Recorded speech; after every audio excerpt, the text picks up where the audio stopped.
Hi everybody, and thanks for joining me today. I have moved my frame over and I am starting at the top of the pass. I'm done up to about line 110, well at least part way, because as you know I don't work in strict blocks. I follow the colors, so I actually ended up with a fairly straight line there just because that's what the colors were doing. There's a branch going kind of straight up there, so I ended up following it. So I don't normally leave really straight lines like that, but that was how the colors were going, so that is what I did. I've already got 2 stitches done because I started stitching and then I smacked the camera really bad, so I decided to just start again. I'll try not to do that again. It's funny because last time I was stitching, I was saying the camera was in kind of a precarious area for me to smack into it, and then I didn't. And this time I wasn't really paying attention. So maybe that's what happened. Last time I was really paying attention to make sure I didn't hit the camera, and I guess this time I assumed it would be okay and I wasn't paying attention. That's what happened. So that's my story and I'm sticking to it. We are having another chilly day today, and it's unfortunately quite hazy. The wildfire smoke is not great today. Not the worst I've seen, but not great. Although apparently, I read in the news in BC, it actually helps them gain a bit of ground in their fight against the fires, so I suppose that was something.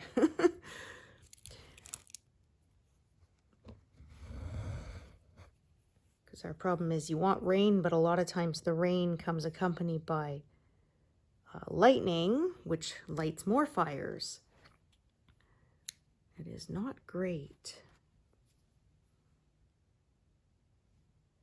Oops. Unfortunately.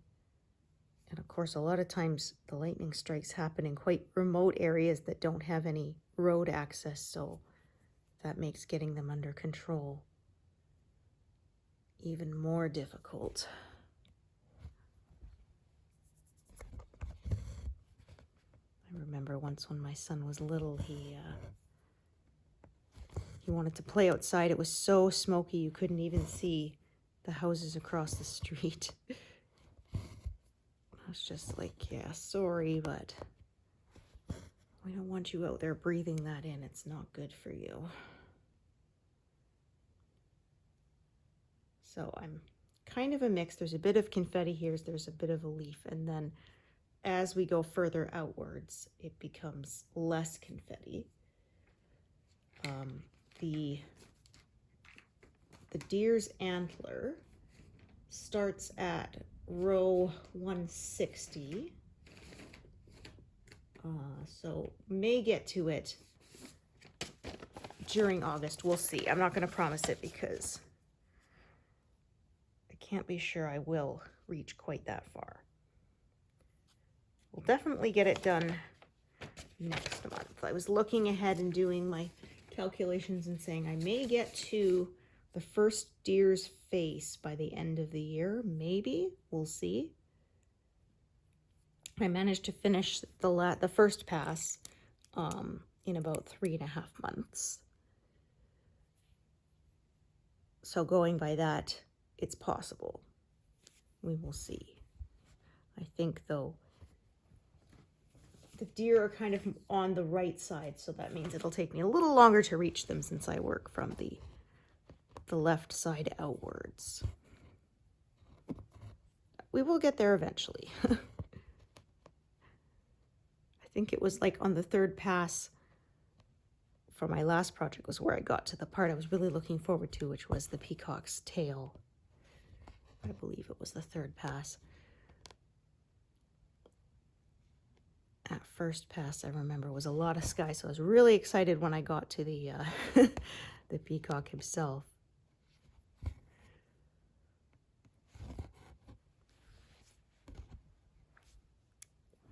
This one, the colors are a lot darker. The peacock was very bright. This one is more earth tones. which makes sense as it's a forest scene. Okey-doke.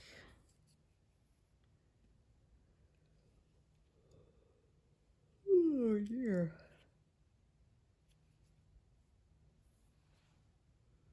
Past 35,000. Woohoo.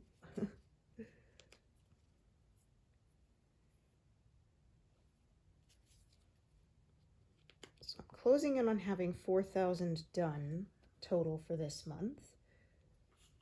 So that'll be in at 35,500. And I said this month I was hoping to get 8,500 done because that would bring me to an even 40,000. And as I said, because it's not as confetti heavy, I'm thinking that extra 500 stitches is doable. But it all depends.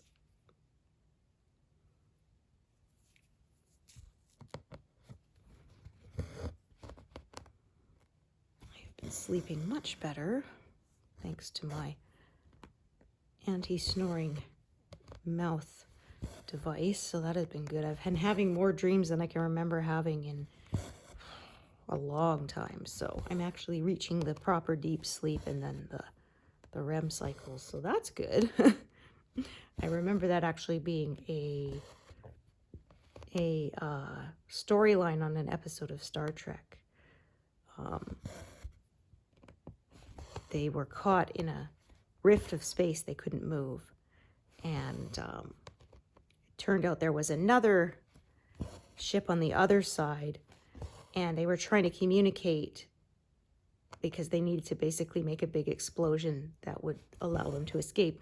And they did, the frequency they were broadcasting on, or whatever it was, turned out it interfered with REM sleep, and if you don't get enough REM sleep, you go nuts. It's vital to your brain's functioning to get into REM sleep. I mean, I'm sure I was before because I wasn't, but not very well, probably not very deeply, which is why I was not waking up feeling rested. And now I finally am. Woohoo! I'd forgotten what that felt like. But anyway, I remember that happens, and they start hallucinating. Because what happens is they found another ship there, and the whole crew had gone nuts and attacked each other.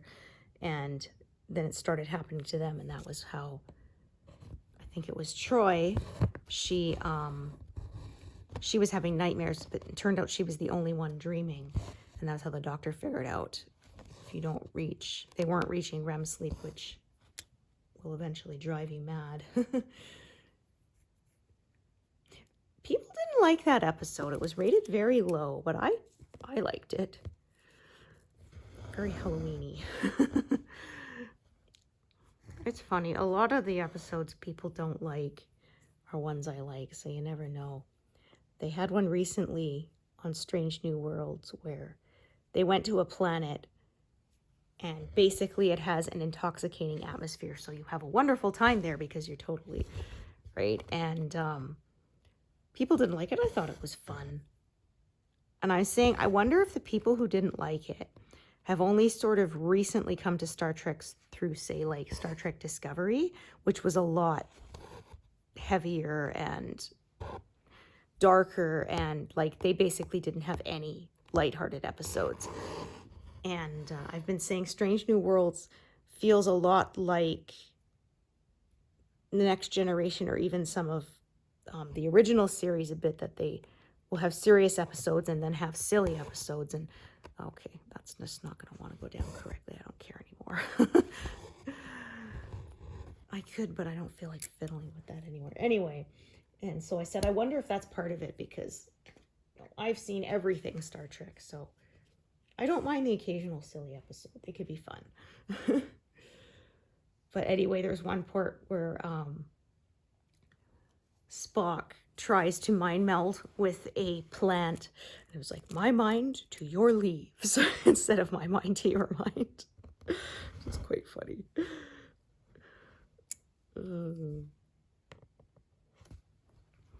I've been reading a book. It's Star Trek The Next Generation 365, and it's behind the scenes and lots of stuff, and I'm still learning stuff, even though I've been learning stuff about Star Trek for a while.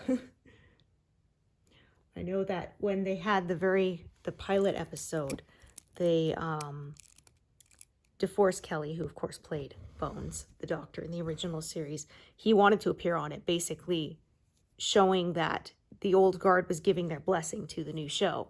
And they said, well, we can't afford to pay you. And so he said, no, you just pay me the minimum. Because of course he was, he had seniority. And he said, no, he didn't care about being paid. He just wanted to appear. So at the beginning, he's talking to Data. And then at one point he says to Data, I don't see any points on those ears, boy, but you sound like a Vulcan. And apparently, with the pilot, they wanted to make it just a standard 1 hour slot episode. And the producers were like, nope, we want a 2 hour TV movie length. And so that was when they added the Q storyline to the pilot to flesh it out, which is kind of interesting because, of course, Q ended up being one of the most beloved guest stars in the show. He's a recurring character, half a dozen episodes, I think, in The Next Generation. And then he appeared in one in Deep Space Nine, which admittedly was not the best, and a few in Voyager. And it was funny because the actor, John Delancey, said he always kind of felt bad that he was people's favorite character because he's like, I wasn't even in a dozen episodes. It doesn't seem really fair that I'd be listed as a favorite. But, so apparently the original was just supposed to be them going to Farpoint Station and finding out the secret behind it, and then it was added basically so that Q made it into a test for them because he puts humanity on trial. So I didn't know that part. I thought that was pretty interesting.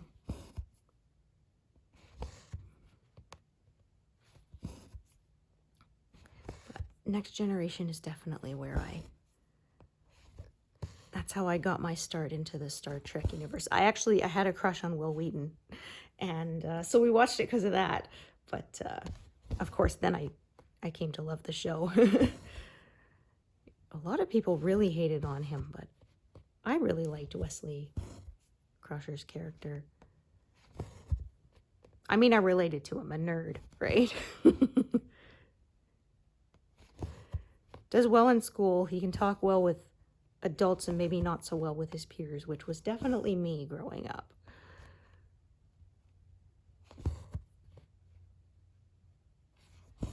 And he can laugh about it now, but he did say it was pretty hard. Being a teenager and people were so mercilessly mean. He had been acting since he was quite young because that's what his parents wanted him to do. So that was part of why he left the show. I think season 3 or 4, something like that. And they did an interview and Patrick Stewart said, it was the right choice for him. He said, for Will Wheaton, the actor, maybe not so much, but he said, but for Will Wheaton, the person, it was good for him. And he's one of the celebrities I follow. He wrote a book called Just a Geek years later about his experience of being on Star Trek. He said it was actually great because his home life was not great growing up. And he said basically that everybody on the set was just very protective of him. He said it was like he had 5 moms kind of thing, but everybody was really, really kind to him, really protective of him. The whole cast said they had just such great chemistry. In fact, there was a joke that guest directors didn't like to come work on it because people would goof around so much that they felt they couldn't get anything done. Even though the actors said, like, once, the lights came up and they were saying action, they were ready to go, but... And apparently, they were going to call Data, they were going to call him Data. And then during the table read of the very first episode, Patrick Stewart, of course, pronounces it the British way and says data. And they said they went, oh yeah, I like that better. So that is why he became pronounced as data. I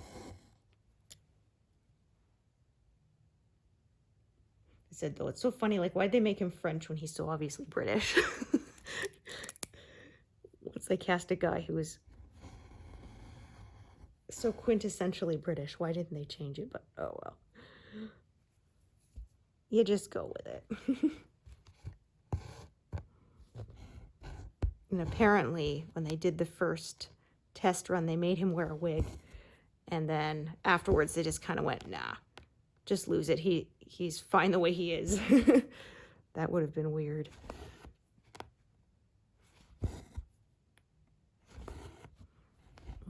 Rainy. And Jonathan Frakes, Riker, growing his beard in the second season, again, was actually not intentional. They said he was lazy to shave during the time off. So when they came back to do season 2, they went, huh, that looks good, you know. And Navy, you're allowed to have a beard, which of course is what Star Trek is based on. Other branches of the military, you have to be clean shaven, but they kind of went, that looks good, we'll just neaten it up a bit. And so growing the beard became the opposite to jumping the shark, because they said the show got much better once he grew the beard. So that's kind of funny. And a similar thing on Deep Space Nine, they would not let Avery Brooks, who played Cisco, go bald and have the goatee until like season 4. And I feel like the show improved quite a bit. It was either season 3 or season 4. But anyway, they didn't let him until the show was more established. And it was definitely better. I think he looked better. It gave him more of a commanding kind of presence. All right, so these colors are starting to go this way, so I'm probably going to follow them, finish that leaf, and then fill in around it. That's usually what I end up doing. All right, so I'm going to do, switch to that color.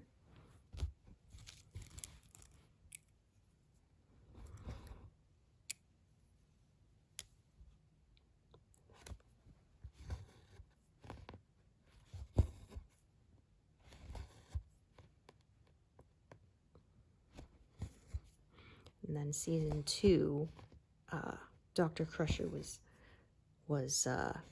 written out because they felt the character wasn't doing so well. She was brought back because of a huge letter writing campaign by fans. But I have to say, I mean, I like her, but I really actually liked Dr. Pulaski in the second season. I thought she had a really good story arc. A lot of people said, oh, she treated Data so badly. And I'm like, well, at first. But I mean, did you not watch the rest of the show? By the end, she became one of his biggest champions. Because in the beginning, she has a hard time accepting that he is considered a life form. And then she calls him Data, and he kind of says, you know, my name is Data. And she says, well, what's the difference? And he says, well, one is my name, the other's not. But I said, by the end, she changed. I mean, she had a very reminiscent of the original Doctor from the original series, Bones, who was quite gruff. I'm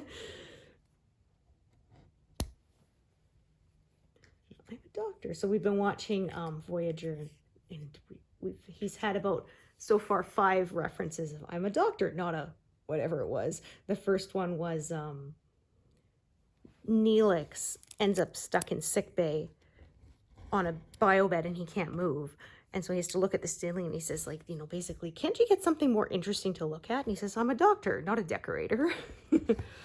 Apparently, during his audition, he ad-libbed, someone's forgot to turn off my program. And then he added, I'm a doctor, not a light bulb, which apparently probably helped him get the part.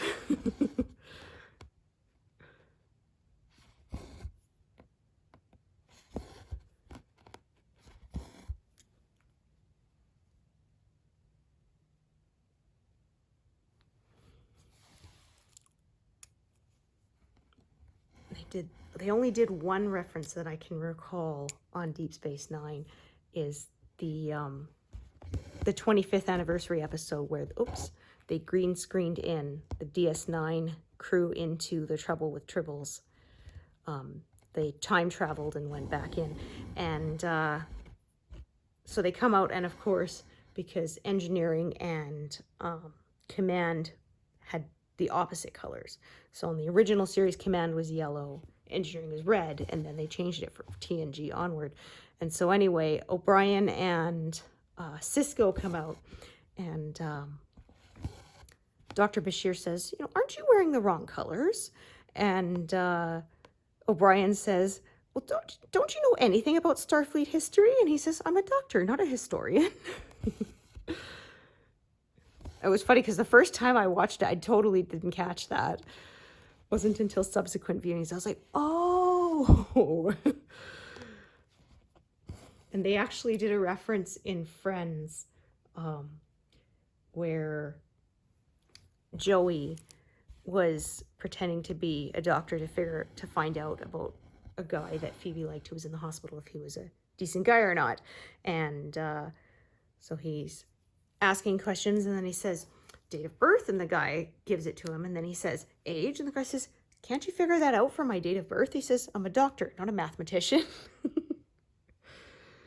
And again, that flew right over my head, which is funny because, like I said, Star Trek fan, I should have caught that right away. But it wasn't until subsequent viewing it was in the trivia that I went, oh, duh, I should have seen that.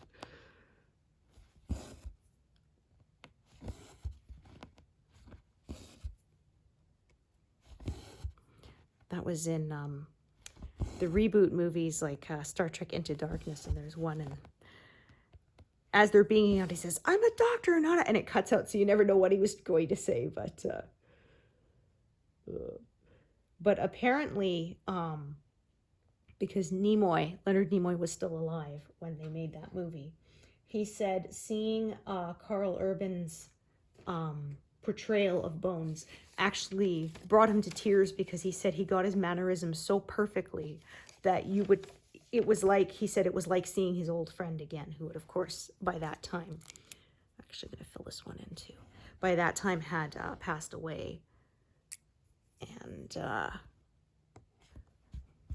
Leonard Nimoy actually was the one who selected Zachary Quinto to play young Spock, and helped mentor him. So they said in one of the subsequent movies where it's portrayed that Spock's father has passed away, he said it wasn't very hard to portray someone experiencing a loss because Nimoy had died by then, and he had been Zachary Quinto's mentor on the series. So, oh my gosh, this is unrelated, but one of my friends is an author, and she went to a book fest and she ordered a bunch of author copies of her book, and somehow she ended up with William Shatner's book instead. 50 copies of his book. Oh dear. And she said, you should always check, because she just got the boxes, assumed it was correct, and it wasn't until she got to her table to set up her booth, discovered, uh-oh, surprise, you don't have the right books. These are not yours. Oh. Geez, guys, that's not even close. It didn't even have the same title or anything. Because I know that can happen sometimes. We have that bad luck. There's one station that they don't check their metadata. So sometimes you'll end up with movies that have the same name, and they don't bother checking that the correct description is actually showing. So I'll record it expecting to get one thing and getting something completely different. I recorded one that was called Polar Opposites, and it was supposed to be some kind of sci-fi movie set at like the North Pole or something. I can't really remember. Instead, I ended up with some like made for TV romance film, which was about like two opposing scientists who fall in love, which was fine. I watched it, and it was, it was fairly enjoyable way to pass an hour and a half, but it was not what I was expecting. And we had that happen the other night. Recorded one called Upside Down, which was supposed to be some kind of comedy heist film, And it ended up being not that. It ended up being more of a like Romeo and Juliet story, a sci-fi kind of story about two planets that are, they're close together, but there's opposite gravity pulling them each way. So basically there's an upper world and a lower world, and it's basically like a class system. You can't cross between the two. And again, it was enjoyable, but it was not what I was thinking I had recorded.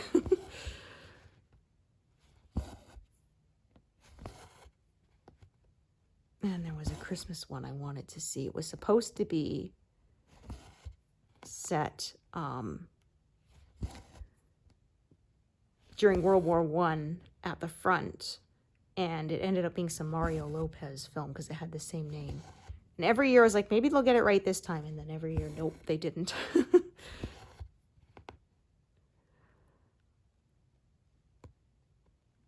Or same thing I had one time, we recorded something, and it was supposed to be the remake of a movie. And they had the metadata for the remake saying it starred these people, and then we watched it, and it was like, okay, it never listed Kevin Bacon was in this movie because he was in the original. And again, somebody just searched up, went, oh yeah, that title, that matches, and selected it without bothering to check if it actually matched. Sometimes they get an entirely different movie that isn't even the same name. Really don't know what happened then, but...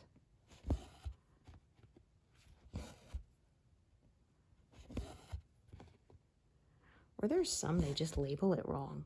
I had a few I watched that claimed they were comedy, and they were not. They were like very heavy drama kind of stuff, which was really irritating. I said, like, a couple of haha moments in a movie does not make it a comedy. A comedy is a very specific thing, you know?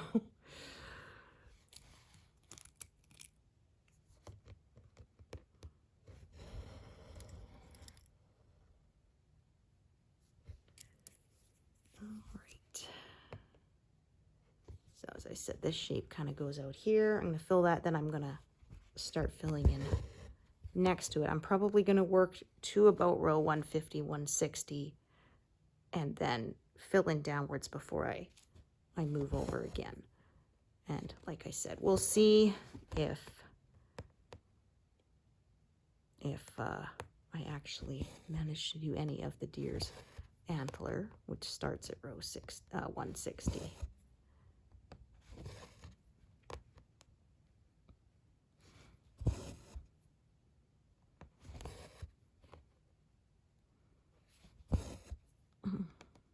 We showed our son the original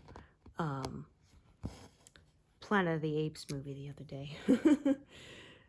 And that was one, the makeup held up pretty well.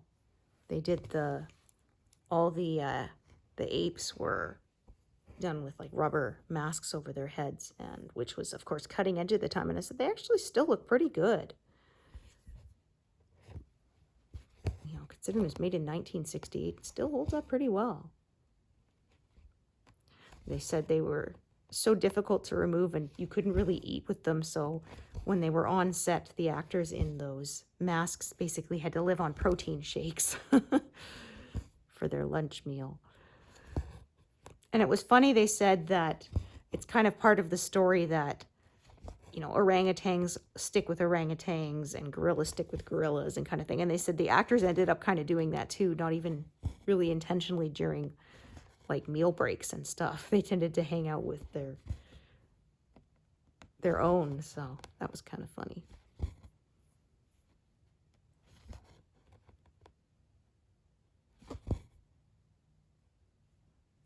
We watched, they did a remake of that in early 2000s, and we watched it. It was fine, but it wasn't one we'd watch again. But the later ones they've done, started like 2014 or something, those have been pretty good. They did a trilogy. Those we quite enjoyed. We actually watched one of them in theater. It wasn't like we intentionally went to, it was just we were in an overnight trip, and it was like, what shall we do? I know, let's go to the movies. So that was what was on, that was what we watched. It was the second one. We'd watched the first one on TV.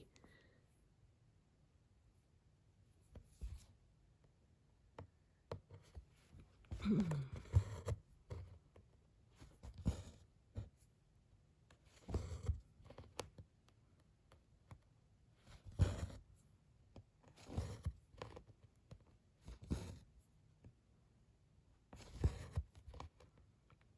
problem. That covered it up, no problem. Colors here are very similar, so that they blend together fairly well. Okay, let's see. Do I have that color out? I don't think so.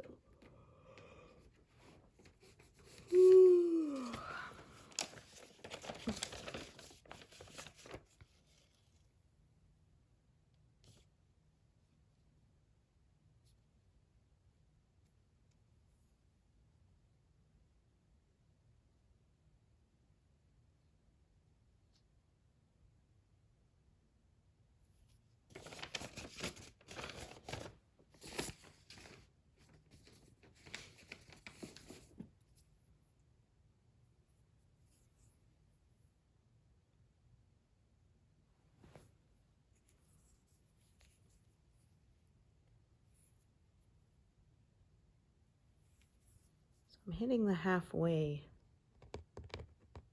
in the month approximately, and about halfway through my monthly estimate, so we're on track.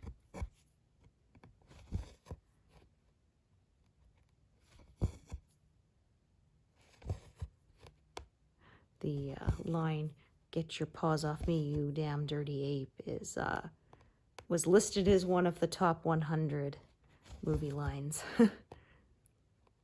They did that several years ago. I watched it when it aired.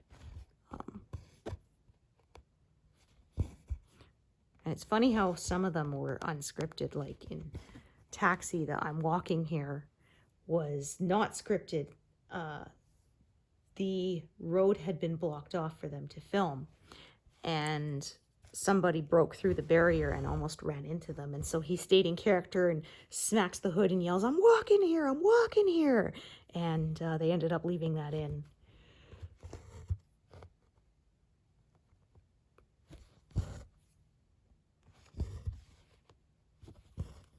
Or there's,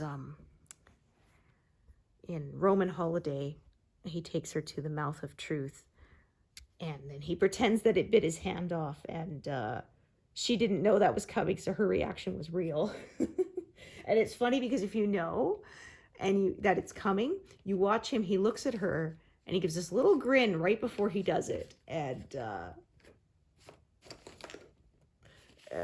so yeah, like I said, if you know to watch for it, you'll see it. He kind of puts his hand in, and again gives this little, "I'm gonna have some fun with this," and then ah.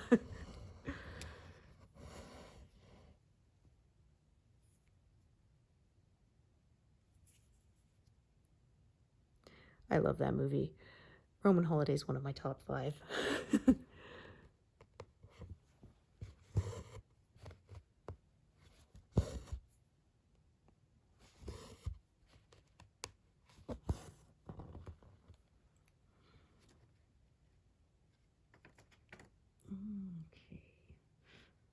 So I think I'm going to finish, like I said, filling in this kind of bump out that way. And then continue on from there. I can tie off these threads and not have so many needles going live at once.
That's not what I wanted to do.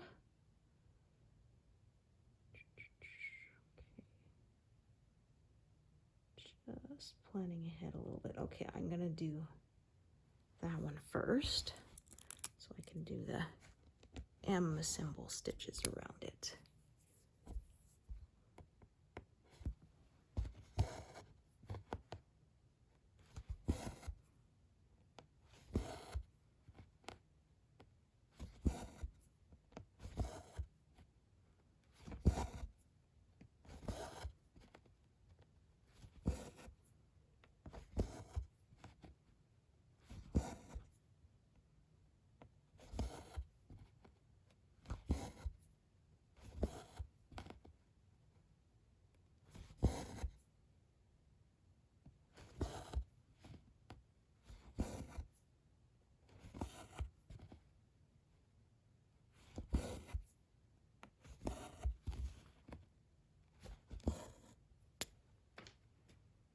All right.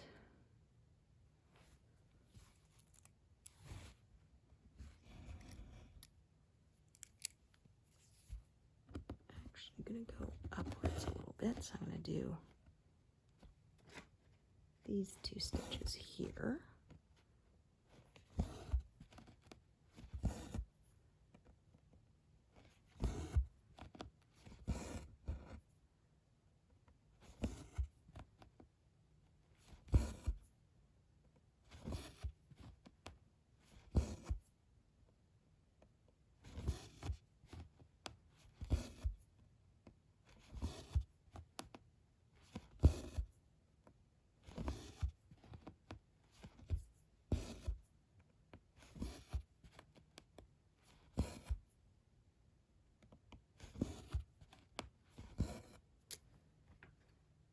Those. All right. So I got 1 strand up there. I'm going to do another small one for these here.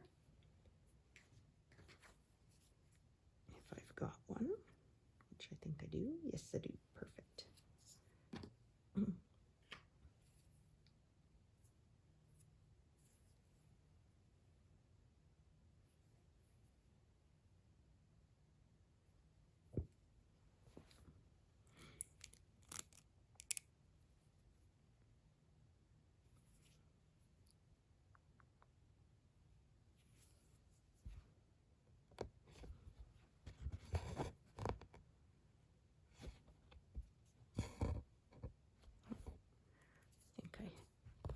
Pierced the thread there. It's not sliding nicely. Let's try that again.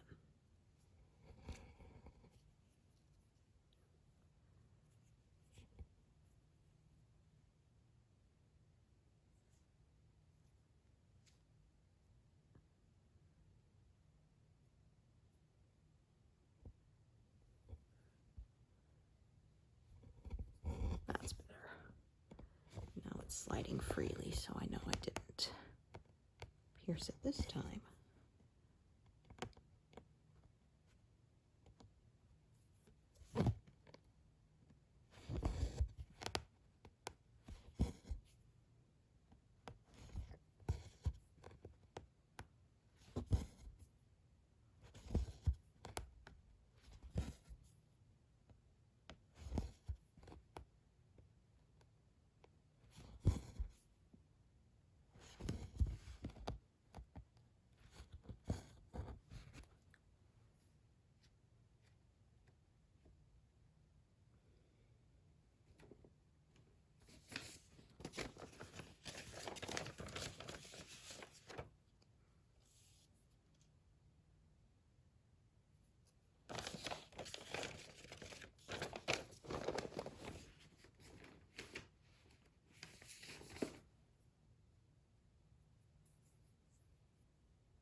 said we've been watching Buffy the Vampire Slayer because we never watched it when it was first on.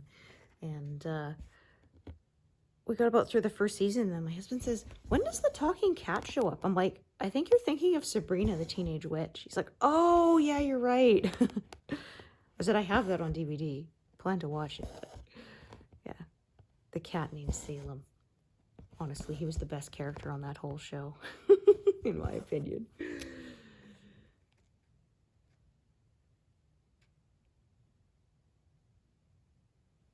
Yeah, he was a little puppet, but it was a lot of fun.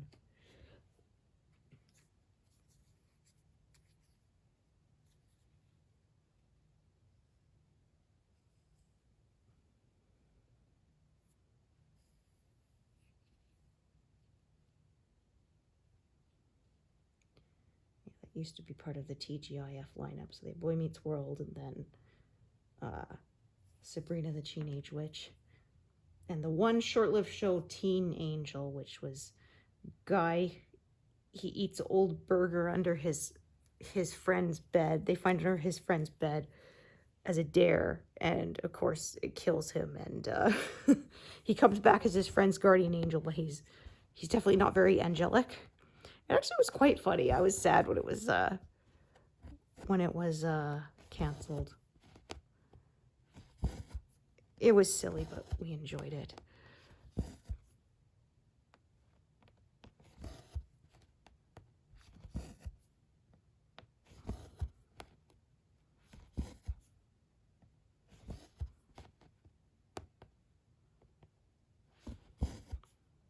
Actually, that's the show now I want to do. One of my friends had a thread on Facebook talking about what's the obscure TV show that you remember that no one else does. And I'm wondering, I wonder if anyone else remembers that one.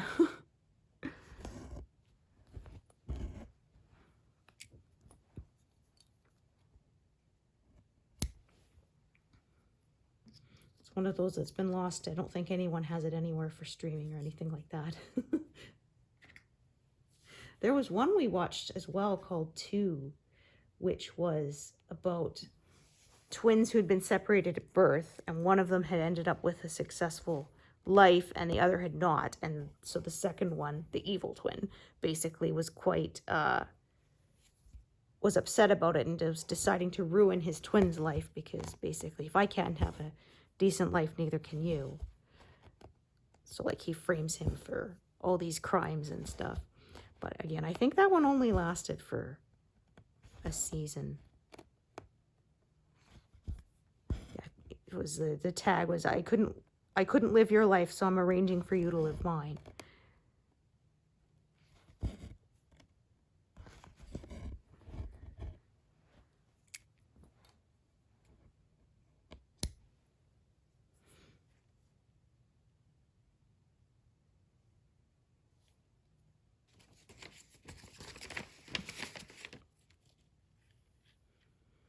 My mom got annoyed with it after a while because it kind of got, and I mean, she had a point. It got a bit repetitive. Every time it looked like he was going to be about to be able to prove to everyone that it wasn't him, it was his twin doing the bad stuff, something would happen. Like I remember there was one, they had a camera set up or something, and then at the end, during the struggle, the camera gets knocked over, and so all you could see is like their feet as they're fighting each other, and so there was no way for him to prove that that was actually his twin who did it. Which, of course, the actor didn't actually have a twin, so he had to play both parts. Yeah,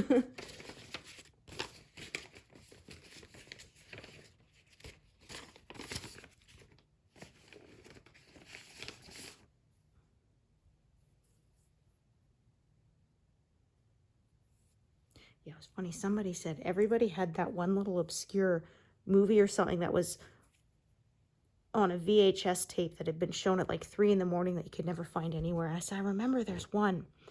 And we were watching the British Broadcasting Corporation's adaptation of The Silver Chair, which was done in like 1990 or something like that.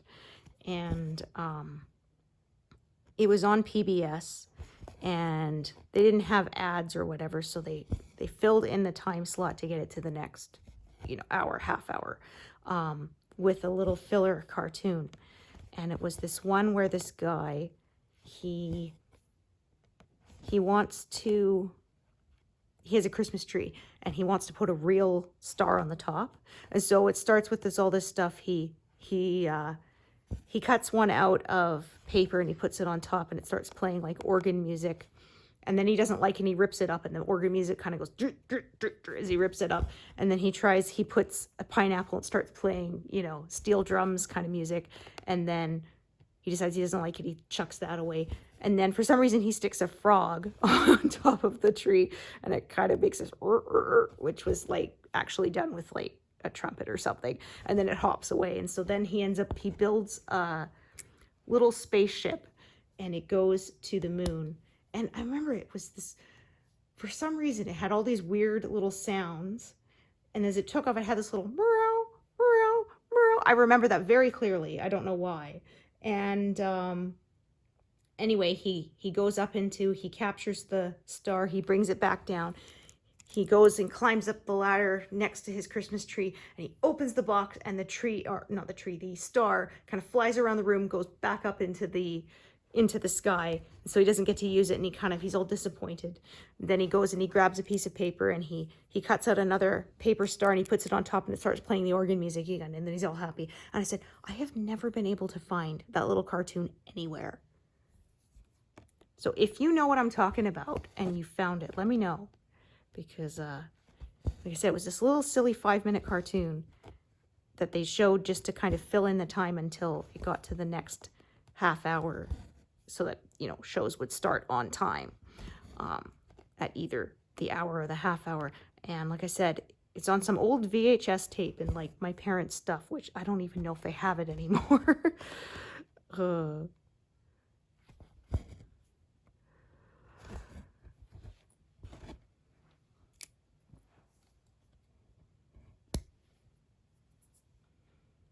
I remember we had another one, it's called Paradise. It was a little short film somebody made in like 1985. And it's playing the pan flute music called The Lonely Shepherd, which was used in Kill Bill at some point. But anyway, it was a little cartoon about this, what's his name? A crow who basically, he sees a fancy peacock and he wants to be like him, and he tries to, so he gets some berries and he smashes them and colors himself with them to make himself different colors, and then in the end he gets put in a cage and it's not so great. And in the end, sort of, he escapes and he's happy that he's actually himself again. And same thing. We had no idea what it was called. My sister found it a few years ago and said to me, oh my gosh, look what I found, because we didn't even have the whole cartoon. My mom started recording it when it was about halfway through. And because the pan flute music was really pretty. And yeah, so it was one of those things. And this was so obscure. It was on a Betamax tape, not a VHS. Because we had a Betamax machine. So I doubt we could even play it anymore, or if they even have it, because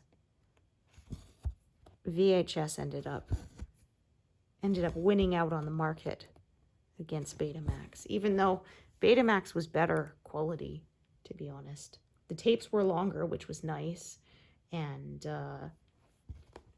basically they pulled through more tape to record the same amount of time. So yeah, like I said, it was higher quality. I remember for a while, because VHS tapes were 6 hours, and they had some ones that were marketed as 8-hour tapes. I was like, oh, wow. Well, it turned out they never were actually 8 hours. They were usually like 7 hours and 50 minutes or something, which was not good. If you were recording something, the last 10 minutes was gone. And they were horrible quality. The tape was so thin that they'd break, or they'd have dropouts. So like the picture would start jumping, or the sound would just drop in it, so it would be silent for a few seconds. And so I think we bought one package of those and we never used them again because they were no good.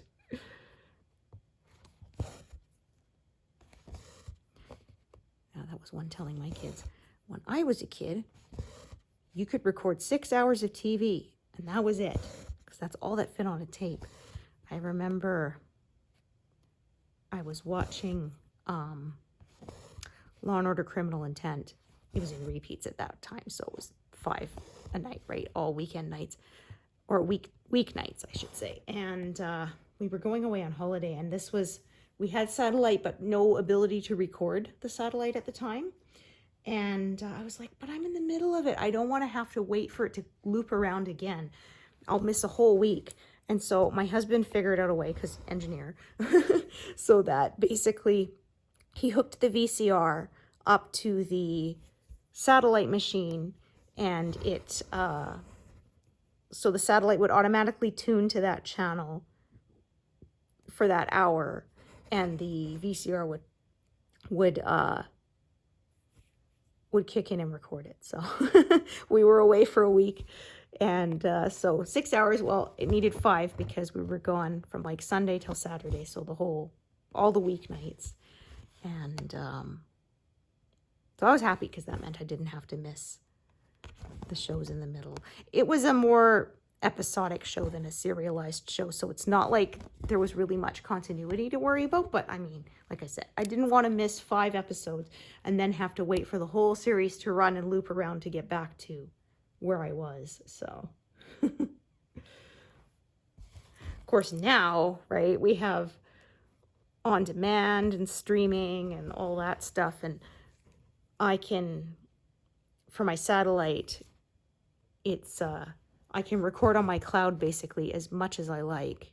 You get 90 days to watch it, so you can't store it, but you get 90 days to watch it and then it's gone. But that generally gives me plenty of time, because my old one, it used to actually record to a hard drive, and so basically you could keep it forever, but you had to make sure you didn't run out of room. But there was enough for like 300 hours or something ridiculous. So it wasn't like I ever got close to running out of room.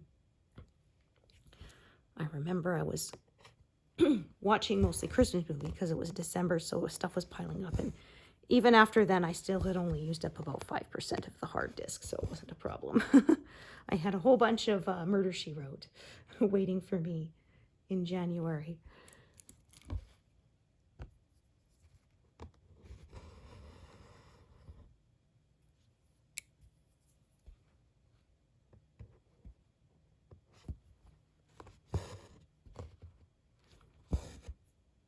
Then they upgraded the system, and so, like I said, I kind of don't like that I do have a time limit to watch things, although 90 days is generally plenty. But one nice thing is, because it's a cloud, I don't have to watch it from that physical device. I can watch it from my phone, from my tablet, from my computer. I can watch it from anywhere as long as I can log in. I don't have to be at home. So that's kind of a nice thing. Or like when we were on vacation and the first Beverly Hills Cop movie was on. We were in the hotel room and then we watched it, and then the second one was on and my husband's like, oh, too bad, because of course it was starting at like 11, so that would have been too late. And I'm like, oh, no problem. I said, this is on the AMC channel, we have that. I go on my phone, I log into my TV and just hit record, and I said, now I'll be waiting for us when we get home. He's like, oh, that's cool. I said, yeah, technology has really come along in just our lifetime even. When we were kids, you missed a show, sometimes that meant you just missed it forever. Especially if it wasn't a show that was in syndication, so it didn't have reruns. Maybe they canceled it after one season. So like I said, that was it. It aired once and then it was gone.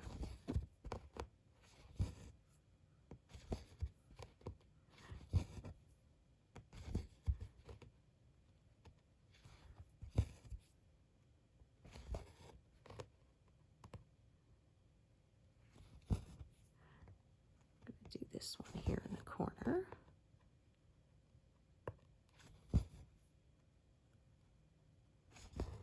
Or said one of the irritating things too sometimes is when you finally got to watch a show you almost never got to see, somehow it managed to be the one of a handful of episodes you had seen before. Like, how is that even possible? But it did happen. Oh. You know, you'd only seen 4 or 5 episodes out of a whole 150 episode run, but somehow it happened to be one you'd already seen. Like, come on. Now you're just trolling me.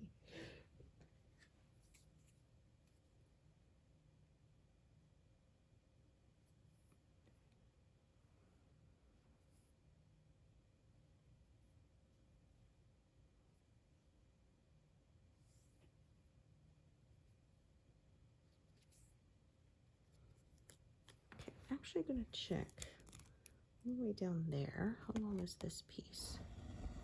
Oh, fairly decent length. All right, that's fine. I'll still add a full-length piece here for now. There's a lot of this color in this area, so kind of doesn't really matter if I have multiple threads. They're going to get used up anyway.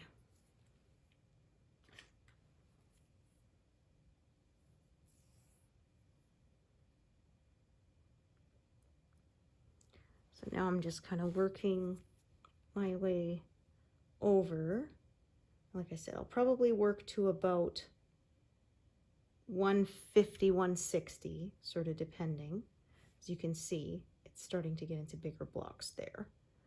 And then fill in and then move the whole thing over and continue working. So I'm thinking, like I said, I'm about halfway through the month. I probably will be moving this frame over at least one more time, which means if I do, I will end up working on some of the first of the stag's antlers.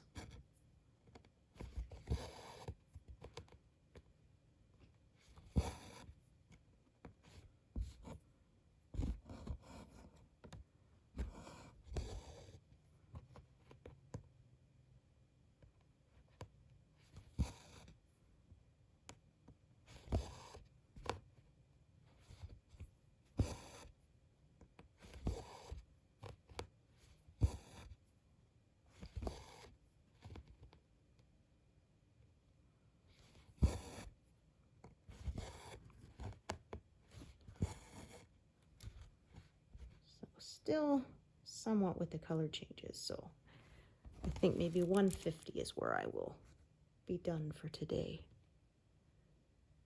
or at least for filming anyway.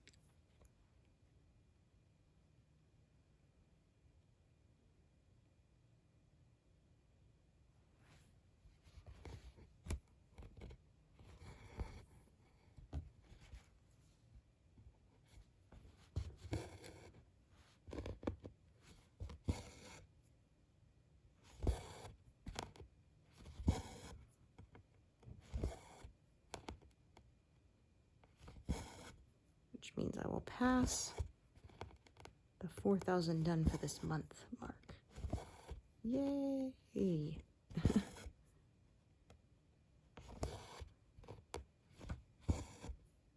And at less than halfway through the month.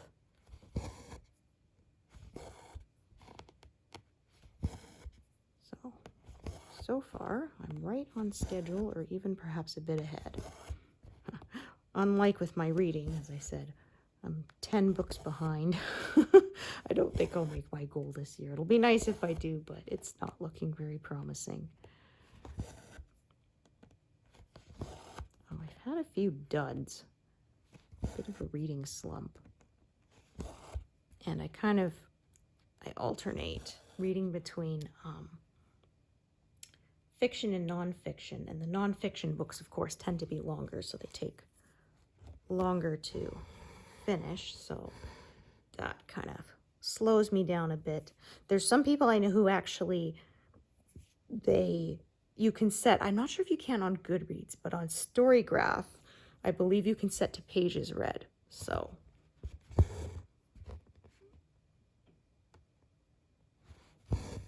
because Because if you're someone who only reads really long books, then I guess that kind of, if you go by pages read, it's more impressive than going by books read. Because reading, say, one of the Outlander books versus, say, reading a mass market paperback are not the same thing.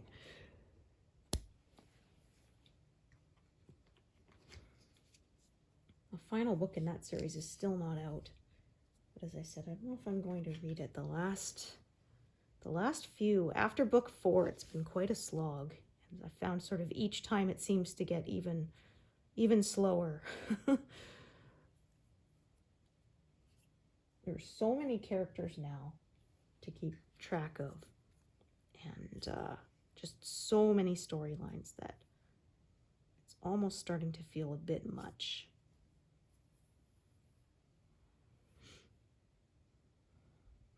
Like I was saying, we watched John Wick Chapter 4 the other day, and I said, you know, John Wick 4 be like, plot? We don't need no stinking plot, because somebody said they likened it to basically watching someone play a video game. And I'm like, yes, that is the feeling I had, because there was just so much fighting, cars driving, smashing, that wasn't really advancing the plot. That is how it kind of felt. I mean, it wasn't bad. And Keanu did most of his own stunts, in fact. But, yeah, like I said, I felt you could have cut an hour out of the movie and not missed anything important. So if you want to watch it just for that, it was good. But I felt the first 3 movies were much better of a balance, I felt, on plot versus action. And I felt this 4th one kind of stretched it out way more than it needed to be.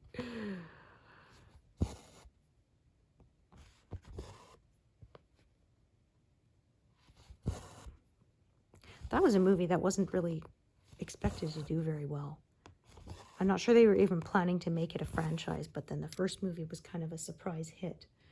And so, of course, that's how it is. If something works, they're going to milk it for all it's worth, right?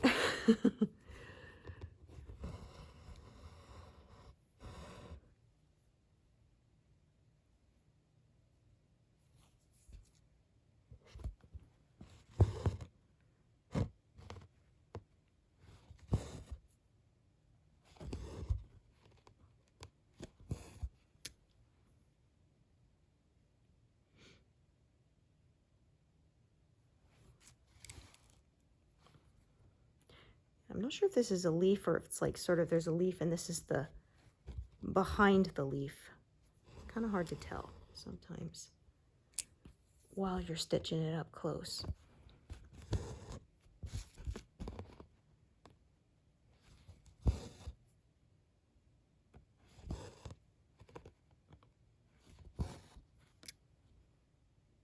Oh, so I need 6 more stitches to reach 150, but I need about 9 to reach 35,500. So I think maybe we'll do that. Get myself to that. Halfway to my monthly estimate.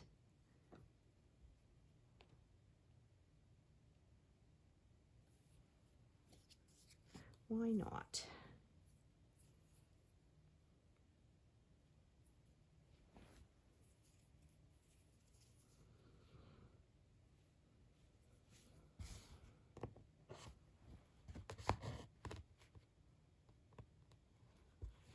Or not quite, I guess, because actually it's 8,500 is what I'm hoping to get. But I usually say 8,000, so this will be 4,000. So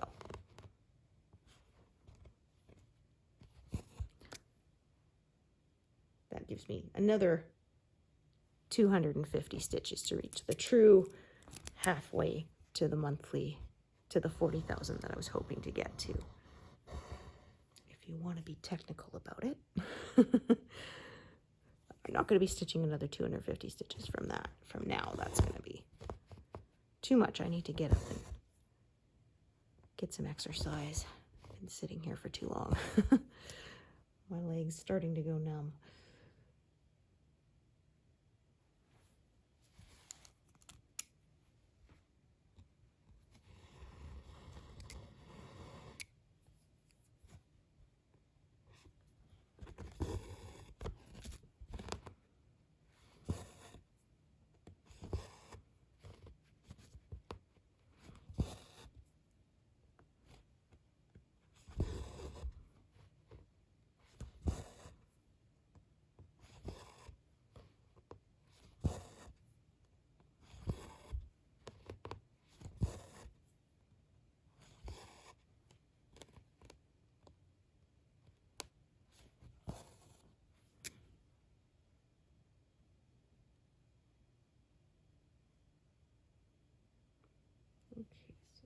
need.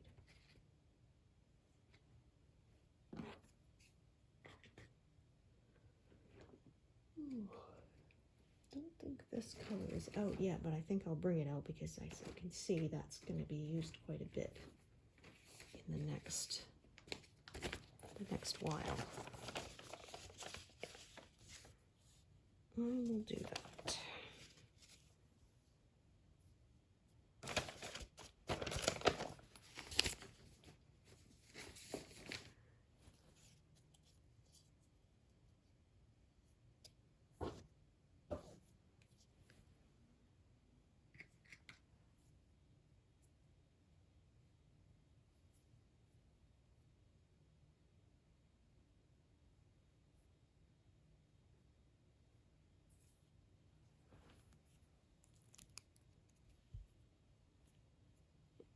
Feeling I had pulled those out of alignment.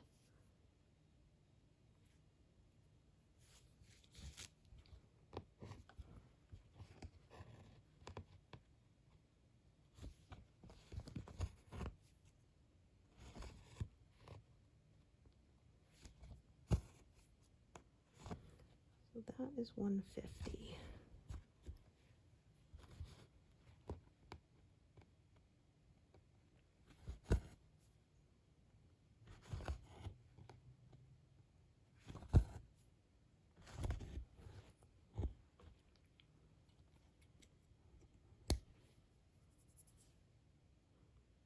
I said I'll do a few more, take me to 4,000 done since last month.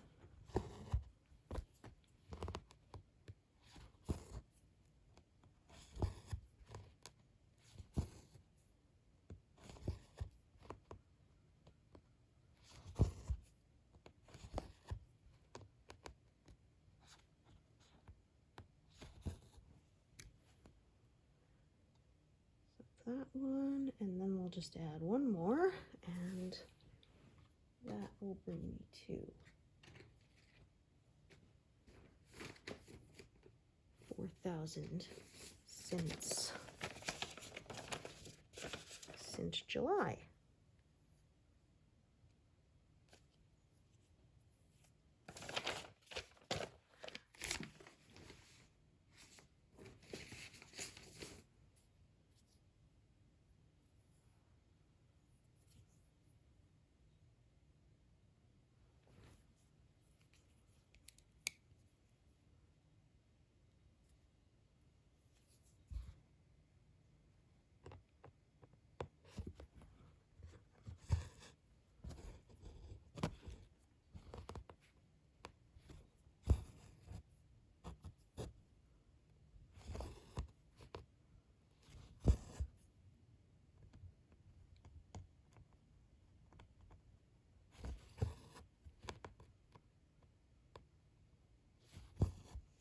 So there we go. 35,500. So exactly 4,000 since this month began. So yay, exciting. All right, thank you so much for joining me today, and I hope to see you here next time. Thanks everyone. Bye.